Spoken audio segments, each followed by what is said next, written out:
Donald Trump is legislating the end of privacy. Like, seriously, the end of privacy. And there are both executive orders and bills that are going there, and that's not even the problem.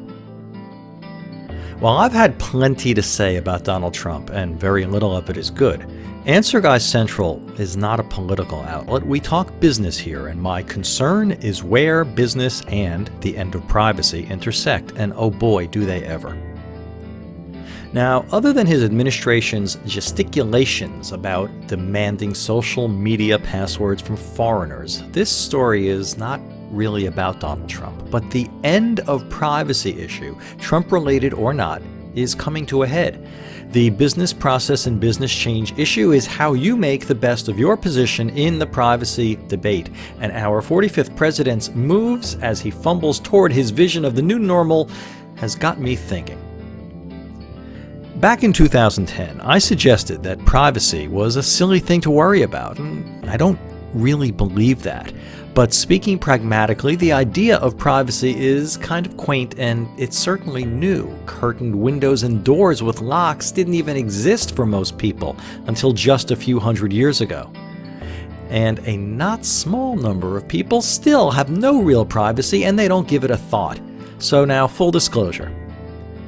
I'm an advocate of being as transparent as you can, both in business and personal matters, but I also believe it's you who should decide just how transparent you should be, not your government.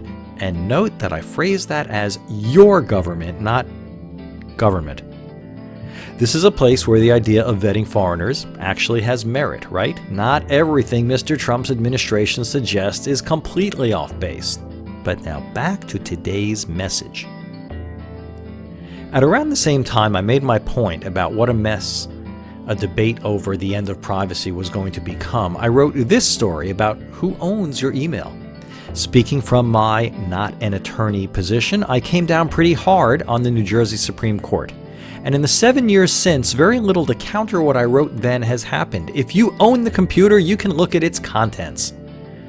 What we've learned, though, is that to protect yourself, you need a stated policy to that effect. Okay. The same thing applies to your privacy policy. Ours is here. Bottom line, we live in a changing world and a changing business environment. And having a Trumpian, the president will sign executive orders and then worry about fighting the courts over them, example as a negative template for how to do things makes it pretty easy to see what you need to do to maintain control. Dot those I's, cross those T's. Know everything you can know and establish control based on that information.